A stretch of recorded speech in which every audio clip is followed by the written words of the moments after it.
ঠিক গত বৃহস্পতিবার সুপ্রিম কোর্টের নির্দেশ ছিল অযোগ্য তালিকা প্রকাশ করতে হবে এসএসসির, আর এবার সেই আদালতের বেঁধে দেওয়া সময়সীমার মধ্যেই অযোগ্য তালিকা প্রকাশ করলো এসএসসি। সুপ্রিম নির্দেশ মেনে ওয়েবসাইটে অযোগ্যদের তালিকা প্রকাশ, অযোগ্য শিক্ষকদের তালিকা দিল কমিশন।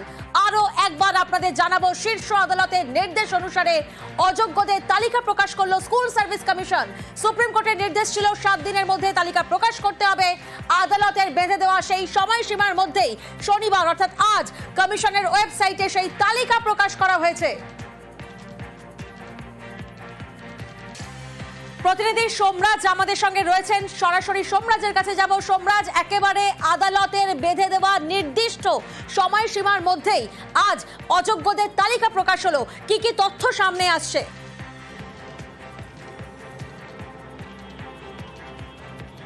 দেখো, 1804 জনের নামের তালিকা প্রকাশ করে দেওয়া হলো, যারা অযোগ্য প্রার্থী, যারা নবম, দশম এবং একাদশ দ্বাদশে 2016 নিয়োগে অযোগ্য হিসাবে নিয়োগ হয়েছিলেন, তাদের নামের তালিকা প্রকাশ করে দেওয়া হলো। কিন্তু যেটা সবথেকে গুরুত্বপূর্ণ, যেটা আমরা সকাল থেকেই জানিয়ে আসছিলাম, যে শুধুমাত্র তাদের রোল নাম্বার ও নাম প্রকাশ করা হবে। যে তালিকা এসএসসি প্রকাশ করলো সেখানেও দেখা গেল যে শুধুমাত্র রোল নম্বর ও নাম প্রকাশ করা হয়েছে অযোগ্যদের তালিকায়। অর্থাৎ তারা কোন স্কুলে চাকরি পেয়েছিলেন বা কোন স্কুলে যোগ দিয়েছিলেন, আদেও যোগ দিয়েছিলেন নাকি, যে স্কুলে যোগ দিয়েছিলেন সেই স্কুল থেকে অন্য স্কুলে ট্রান্সফার নিয়েছিলেন নাকি, সেই বিষয় সম্পর্কে স্পষ্ট কিছু বলা হয়নি এই তালিকায়। শুধুমাত্র নাম ও রোল নাম্বার উল্লেখ করে 1804 জনের তালিকা প্রকাশ করে দেওয়া হলো এসএসসির তরফে। এবং এসএসসি সূত্রে জানা যাচ্ছে, এই যে তালিকা তারা শনিবার রাত 8টার সময় প্রকাশ করলেন এসএসসির ওয়েবসাইটে, সেটা সুপ্রিম কোর্টে সোমবার এসএসসির তরফে জানিয়ে দেওয়া হবে। অর্থাৎ আজ সকাল থেকেই কিন্তু একটা চর্চা ছিল যে স্কুল সার্ভিস কমিশন নবম, দশম ও একাদশ দ্বাদশের অযোগ্যদের তালিকা প্রকাশ করবে।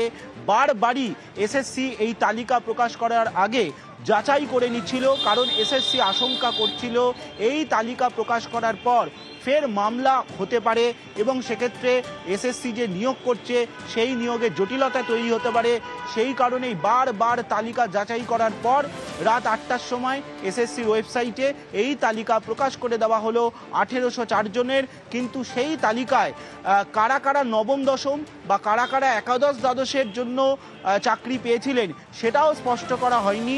শুধুমাত্র 1804 জনের রোল নাম্বার ও নাম সহ তালিকা প্রকাশ করে দেওয়া হলো এসএসসির ওয়েবসাইটে। একেবারে সোমরাজ, তুমি আমাদের সঙ্গে থাকো, আমরা জানাবো দর্শকদের আগামী 7ই সেপ্টেম্বর এবং 14ই সেপ্টেম্বর এসএসসি নিয়োগ পরীক্ষা রয়েছে এবং সেই পরীক্ষায় এই অযোগ্যদের মধ্যে কারা আপিল করেছিলেন জানাবো আপনাদের। অযোগ্যদের সেই অ্যাডমিট বাতিল করা হয়েছে। কতজনকে চিহ্নিত করা হয়েছে? 1140 জন অযোগ্যদের চিহ্নিত করা হয়েছে, অর্থাৎ জোড়া তালিকা প্রকাশ এসএসসির। এই প্রসঙ্গে সরাসরি যাব, সোমরাজ আমাদের সঙ্গে রয়েছেন। সোমরাজ, এই জায়গা থেকেই প্রশ্ন যে জোড়া তালিকা প্রকাশ, তাহলে এই যে অযোগ্যরা যারা রয়েছেন, অর্থাৎ যাদের তালিকা প্রথমে প্রকাশ হলো, তারপর আগামী সেপ্টেম্বরে যে পরীক্ষা রয়েছে, নিয়োগ পরীক্ষা রয়েছে, সেখানেও এই অযোগ্যরা কারা কারা অ্যাপিল করেছিলেন সেই তালিকাও প্রকাশ হয়েছে।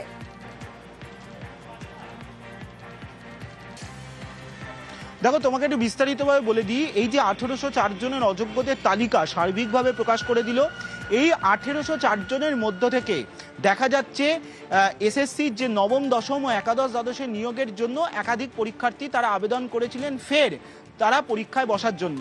এক্ষেত্রে এসএসসি যে তালিকা প্রকাশ করলো আজকে কিছুক্ষণ আগেই, সেই তালিকায় দেখা যাচ্ছে নবম, দশমের জন্য 1140 জন প্রার্থী আবেদন করেছিলেন এই 1804 জনের মধ্যে থেকে। 1804 জনের মধ্য থেকে নবম, দশমের জন্য আবেদন করেছিলেন 1140 জন। তাদের অ্যাডমিট কার্ড বাতিল করে দেওয়া হলো, অর্থাৎ তাদের নিয়োগে তারা অংশ নিতে পারবে না সুপ্রিম কোর্টের নির্দেশে। আর একাদশ দ্বাদশের জন্য এই 1804 জনের মধ্য থেকে 1020 জন আবেদন করেছিল, তাদেরও আবেদন বাতিল করে দেওয়া হলো, অ্যাডমিট বাতিল করে দেওয়া হলো, অর্থাৎ তারা নিয়োগে অংশ নিতে পারবে না। এবার তুমি বলতেই চাও যে সংখ্যাটা 1140 বা 1020 কেন হচ্ছে, যেখানে অযোগ্য প্রার্থীদের সংখ্যা 1804 জন। একজন প্রার্থী তিনি নবম, দশমের জন্য আবেদন করতে পারেন, একাদশ দ্বাদশের জন্য আবেদন করতে পারেন, অর্থাৎ একজন প্রার্থী দুটি পরীক্ষার জন্যই আবেদন করতে পারেন। সেই কারণে সংখ্যাটা 1140 ও 1020 হচ্ছে, যদিও মোট সংখ্যাটা 1804। এই 1804 জনের মধ্যেই 1140 জন নবম দশমের জন্য আবেদন করেছিলেন। এই 1804 জনের মধ্যে 1020 জন একাদশ দ্বাদশের নিয়োগের জন্য আবেদন করেছিলেন। সবার নিয়োগ প্রক্রিয়া বাতিল করে দেওয়া হলো, অর্থাৎ তারা নিয়োগে অংশ নিতে পারবে না। আমরা সকাল থেকেই বলে আসছিলাম এসএসসির তরফে জোড়া তালিকা প্রকাশ করা হবে আজকে, আর সেই জোড়া তালিকা এসএসসির তরফে প্রকাশ করে দেওয়া হলো। আবারও বলছি, একজন প্রার্থী তিনি নবম দশমের জন্যও পরীক্ষা দিতে পারেন, আবার একাদশ দ্বাদশের জন্যও পরীক্ষা দিতে পারেন। তার কোনো বাধা নেই যে একজন প্রার্থী দুটি পরীক্ষা দেওয়ার ক্ষেত্রে। আগামী 7 ও 14 সেপ্টেম্বর দুটি পৃথক পৃথক দিনে পরীক্ষা রয়েছে, ফলত সেই জন্যই সংখ্যাটা 1140 ও 1020 হচ্ছে। একেবারে সোমরাজ, তুমি আমাদের সঙ্গে থাকো এবং এই প্রসঙ্গে ব্রাত্য বসু কি বলেছেন শোনাবো আপনাদের। আমরা বলতে পারি যে আমরা মূলানুগ এবং কোর্ট যেরকম বলছেন সেইভাবেই কাজ করছি। এর তারপর রাজনৈতিক তার কি ইমপ্লিকেশন হবে সে বিরোধী দলনেতা বা অন্য যারা বলেছেন, যা কিছু আপনারা যা বলছেন তারা তাদের মতো বলবেন। আমরা কোর্ট যেটা বলেছেন সেটাই আমরা নিশ্চয়ই সেটা শুনবো।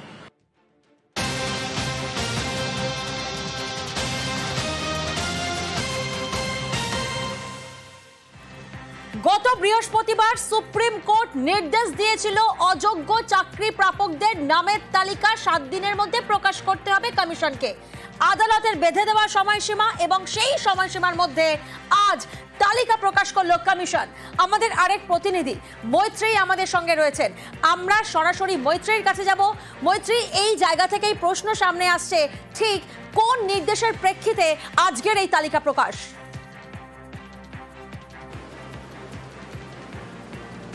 দেখো, গত বৃহস্পতিবার সর্বোচ্চ আদালতে বিচারপতি সঞ্জয় কুমার এবং বিচারপতি সতীশ চন্দ্র শর্মার বেঞ্চের স্পষ্ট নির্দেশ ছিল 7 দিনের মধ্যে অযোগ্যদের তালিকা প্রকাশ করতে হবে। তারা প্রথমে জানতে চান যে এসএসসির যিনি আইনজীবী ছিলেন কল্যাণ বন্দ্যোপাধ্যায়, তার কাছে তারা জানতে চান যে এই অযোগ্যদের তালিকা প্রকাশ করা হয়েছে কিনা।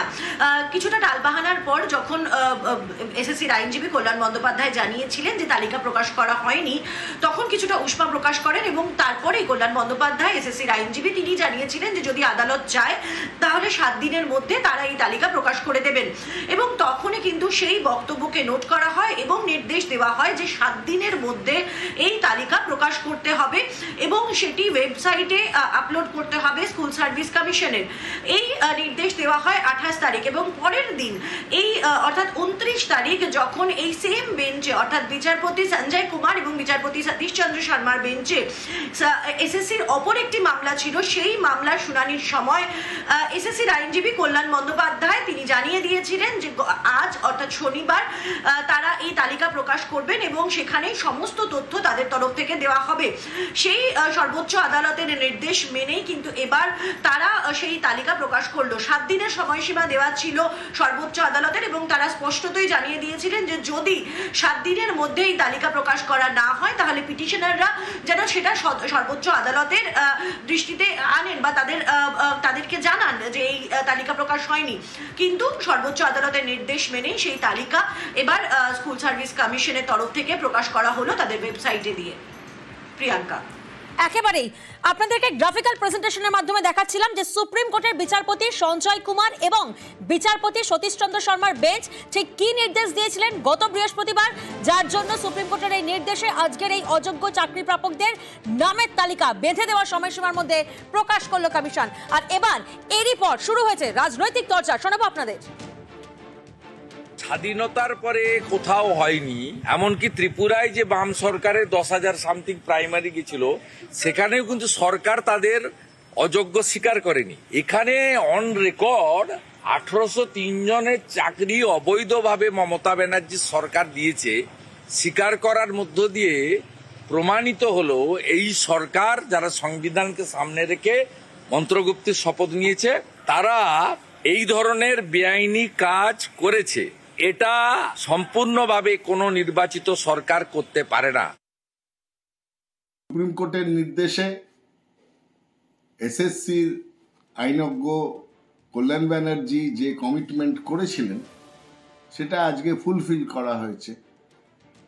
যে টেন্টেড বলে যাদের বলা হচ্ছে তাদের তালিকা প্রকাশ করা হয়েছে। সুপ্রিম কোর্ট চেয়েছিলেন, এবার কথাটা হচ্ছে রাজ্য সরকার তথা এসএসসি তাদের কথা রেখেছে এবং আমরা মনে করি সামনের দিনে নির্বিঘ্নে পরবর্তী পর্যায়ে শিক্ষকদের নিয়োগ সুষ্ঠুভাবে হবে, আবার মামলার জালে আটকে যাবে না, কারণ সিপিএম বিজেপি উন্মুখ হয়ে আছে কিভাবে এটাকে আটকানো যায়।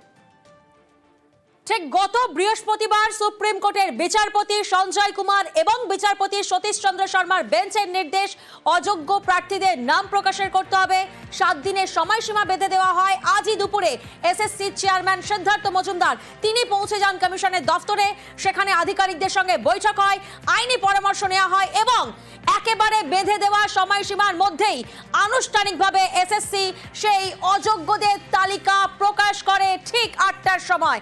আমাদের প্রতিনিধি সোমরাজ আমাদের সঙ্গে রয়েছেন, পুঙ্খানুপুঙ্খ আপডেট দিচ্ছেন। সরাসরি সোমরাজের কাছে আরো একবার যাব। সোমরাজ, যেমনটা তুমি বিস্তারিত আমাদেরকে বলছিলে যে অযোগ্যদের তালিকা প্রকাশ করেছে এসএসসি, যেখানে সুপ্রিম নির্দেশ মেনেই ওয়েবসাইটে সেই তালিকা রয়েছে, কারণ আমরা জানি যে নিয়োগের তো দিন ঘোষণা করা হয়ে গেছে, অর্থাৎ 7ই সেপ্টেম্বর এবং 14ই সেপ্টেম্বর। ঠিক তার আগেই এই বেঁধে দেওয়ার সময়সীমার মধ্যেই যে শিক্ষকদের নাম প্রকাশ করা হয়েছে, সেখানে নামের সাথে আর কি কি রয়েছে, অর্থাৎ কোনো স্কুলের নাম বা কোনো সাবজেক্টের নাম, ঠিক কিভাবে এই নাম প্রকাশটা করা হয়েছে?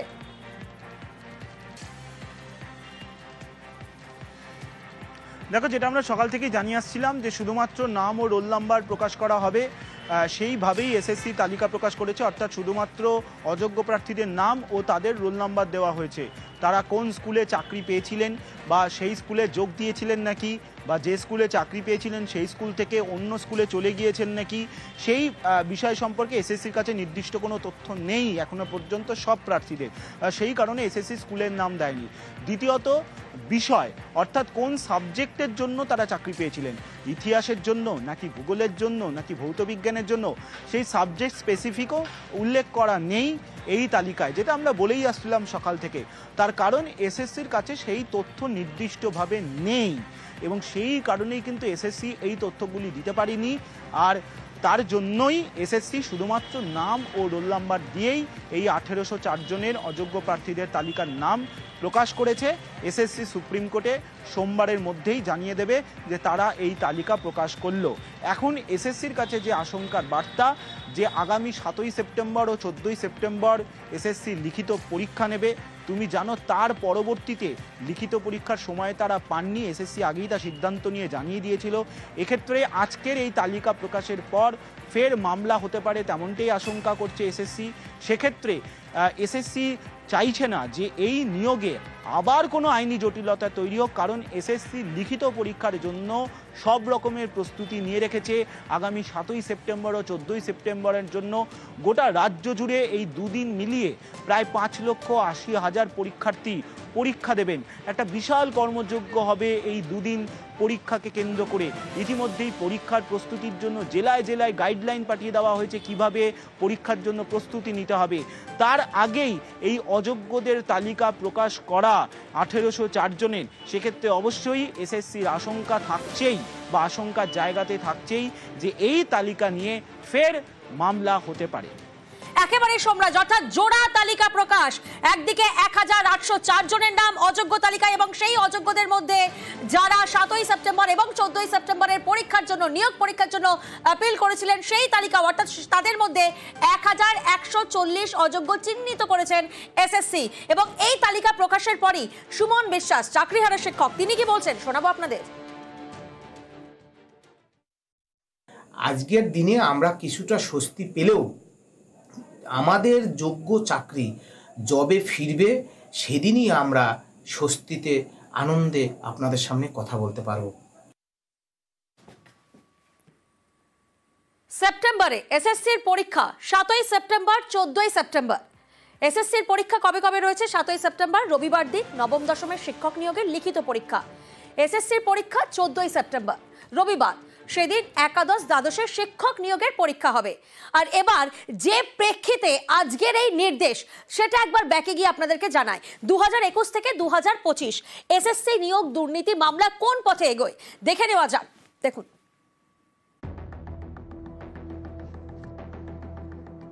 এক ধাক্কায় চাকরি বাতিল, রাজ্যের সরকারি স্কুলের শিক্ষক এবং অশিক্ষক কর্মী মিলিয়ে চাকরি গেল 25,000-এরও বেশি। 2021 সালে শিক্ষক এবং শিক্ষাকর্মী নিয়োগে দুর্নীতির মামলা রুজু হয় হাইকোর্টে। ওই একই বছরের 22শে নভেম্বর গ্রুপ ডি নিয়োগে সিবিআই তদন্তের নির্দেশ দেয় কলকাতা হাইকোর্টের সিঙ্গল বেঞ্চ। 6 ডিসেম্বর সিবিআই তদন্তের নির্দেশে স্থগিতাদেশ দেয় ডিভিশন বেঞ্চ। পাশাপাশি অবসরপ্রাপ্ত বিচারপতি রঞ্জিত কুমার বাগের নেতৃত্বে অনুসন্ধান কমিটি গড়ে তদন্তের নির্দেশ দেওয়া হয়।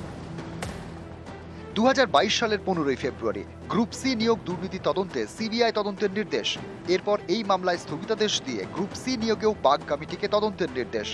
7 এপ্রিল 2022 নবম দশম শিক্ষক নিয়োগে সিবিআই তদন্তের নির্দেশ দেয় সিঙ্গল বেঞ্চ। 10 দিন পর একাদশ দ্বাদশের শিক্ষক নিয়োগের দুর্নীতিতেও সিবিআই তদন্তের নির্দেশ সিঙ্গল বেঞ্চের। 18 মে কলকাতা হাইকোর্টে রিপোর্ট পেশ বাগ কমিটির। রিপোর্ট দেখে এসএসসির সব নিয়োগে সিবিআই তদন্তের নির্দেশ দেয় বিচারপতি সুব্রত তালুকদারের ডিভিশন বেঞ্চ।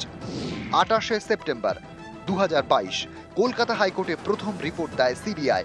সিবিআই দাবি করে এসএসসি নিয়োগে নানাভাবে দুর্নীতি হয়েছে। 2022 সালের ডিসেম্বর হাইকোর্টের নির্দেশে প্রায় 5,000 চাকরি বাতিল। প্রায় 1 বছর পর কলকাতা হাইকোর্টকে বিশেষ বেঞ্চ গঠনের নির্দেশ দেয় সুপ্রিম কোর্ট। 6 মাসের মধ্যে এসএসসির সব মামলা একসঙ্গে শুনানি ও রায় দিতে হবে কলকাতা হাইকোর্টকে নির্দেশ দেয় সুপ্রিম কোর্ট। 2023 সালের 12 ডিসেম্বর কলকাতা হাইকোর্টের বিচারপতি দেবাংশু বসাক এবং বিচারপতি মোহাম্মদ সব্বর রশিদির বেঞ্চে শুনানি শুরু। 2024 সালের 20 মার্চ কলকাতা হাইকোর্টে শুনানি শেষ। 22 এপ্রিল রায় ঘোষণা হাইকোর্টের। 2016 সালের এসএসসির প্যানেল বাতিল করে দেয় হাইকোর্ট। চাকরি বাতিল প্রায় 26,000।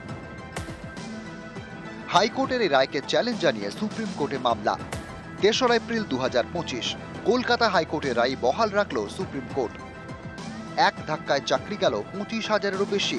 নিউজ 18 বাংলা। আর আজকের এই তালিকা প্রকাশের পরেই চাকরিহারা শিক্ষক চিন্ময় মণ্ডল কি বলেছেন শোনাবো। এই তালিকা এতদিন পর দেওয়া হলো, যখন জীবনগুলো নষ্ট হয়ে গেছে এবং যখন একটা পরীক্ষা আসন্ন। আমরা চাইবো এই লিস্টটা নিয়ে গিয়ে রাজ্য সরকারই আবার কোর্টে গিয়ে দাবি করুক যে আমরা সিবিআইকে মান্যতা দিয়ে এই লিস্টটা দিয়ে দিলাম, এরা হচ্ছে দাগী বা অযোগ্য, আর বাকিরা তাহলে যোগ্য। তাহলে বাকিদের চাকরিগুলো কেন চলে যাবে এবং বাকিরা কেন পরীক্ষায় এবার নতুন করে তাদের যোগ্যতার প্রমাণ দেবে? এটাই তো এখন সব থেকে বড় প্রশ্ন। আর আমরা দেখতে পাচ্ছি বিচার ব্যবস্থার কাছেও আমরা সত্যিই খুব আমাদের নিজেরা অসহনীয় হয়ে পড়েছি যে যেখানে গিয়ে বিচার ব্যবস্থার কাছেও সঠিক বিচারটা আমরা পাচ্ছি না।